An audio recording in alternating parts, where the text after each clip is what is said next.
seems to have a bit of excessive recoil, but this could purely be down to the character we're playing as his inexperience with firearms. So funnily enough, the character you do play as is a soldier. Yeah. Oh.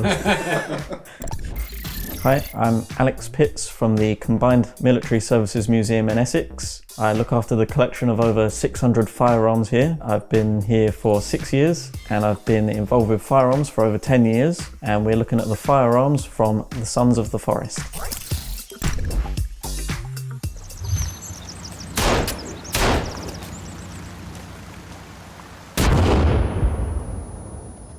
So we're starting off with the pistol. Seems to be quite a variety of weapons have been used as the inspiration for this. Everything from the Steyr M series, the SIG P365, some things from possibly the HK USP. In general, it looks like a modern modular pistol. So we've added some attachments to the pistol using a rail that clips under the slide, and then we can mount whatever we like on a Picatinny rail on top of that. We've gone for a laser pointer and then a suppressor flashlight. The suppressor seems to be a very modern style of suppressor where it's very tall but very slim. It's just a different way of having the baffles inside it positioned. It's a bit more in line with the shape of the pistol. Seems to be an extremely quiet pistol, far quieter than an actual suppressed pistol of what I'm assuming is probably 9mm as a standard round to go off of. Interestingly, when one of the characters was shot in the back of the head, they went from a crouch position to immediately standing up. Don't think anyone has enough time after being shot in the head to be able to do that. It's an interesting choice in accessories. It's possibly from what I've seen of the gameplay, using whatever you can find, putting whatever you can find onto your pistol so that you're using it to the best of its abilities, but sometimes putting too many accessories on one gun, especially a smaller one, can be a bit overwhelming, and sometimes you lose what you're adding to the gun with too many things being added to it.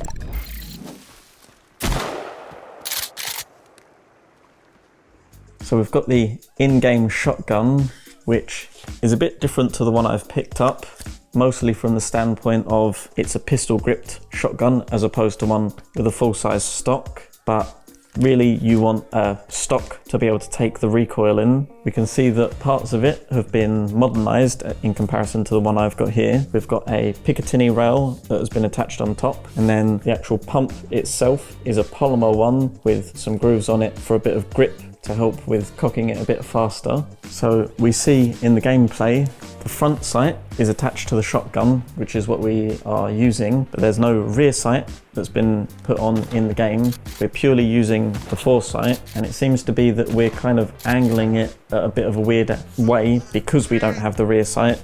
We're not sure which part of the shotgun we should be aiming upwards or downwards in line with the foresight. This then gets made worse when we put the laser pointer on the top of the Picatinny rail on top. This gets in the way of what is left of the sights, and so we have no sight picture, but on the other hand we have a laser pointer to help show us where we're pointing the shotgun. As we saw with one of the reloads of the shotgun, we have the classic where the player uses one-handed and holds the whole shotgun and jerks it in a motion downwards then upwards to cock the shotgun. It's extremely difficult to do, and almost no one in their right mind would recommend reloading it that way. It's a bit of mistreatment towards your firearms. You need to take care of these for them to work correctly, and this person definitely does not look after their firearms.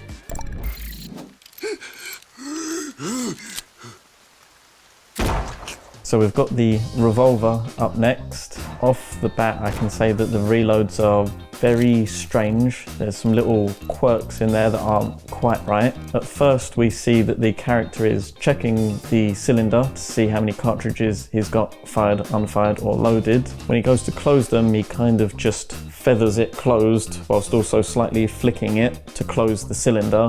In reality, you want to get your hands fully on it and close it all the way with your thumb to make sure it's fully closed. And then with the reload, he uses the ejector correctly by pushing from the other side of the cylinder towards themselves that ejects the spent casings. They disappear and then when we go to put in the new cartridges, they all reappear back inside the cylinder, and it's almost as if whilst he's going around putting each round in, he's then also manually ejecting each casing out.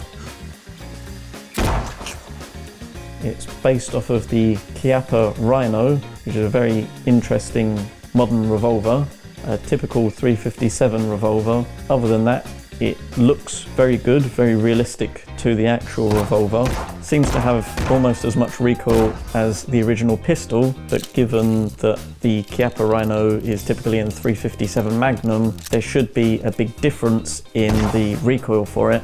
The pistol should be quite a lot less recoil. This revolver should have maybe a bit more, to show the difference in the power of the cartridges, but given the character's experience, he might not be good with pistols, but better with the revolvers, though the handling of them, especially recoil, is pretty much the same practice.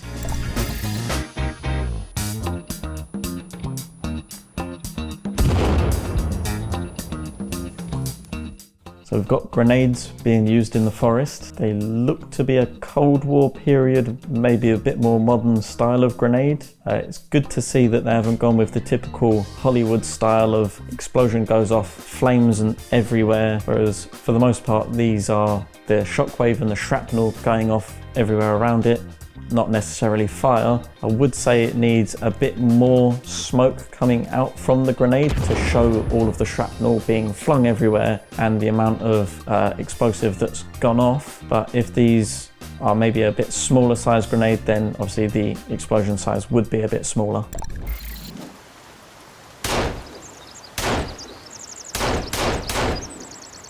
So overall, for the weapons of Sons of the Forest, there's definitely a little bit of work that needs doing for a few of them, but for the most part, they look really good. Maybe they can increase the survival aspect of it, add some new ammunitions, maybe not so much the accessories to the weapons, but maybe other weapons that aren't firearms. For more expert reacts like this, make sure to watch Alex reacting to Resident Evil 4's weapons or our early access review on Sons of the Forest.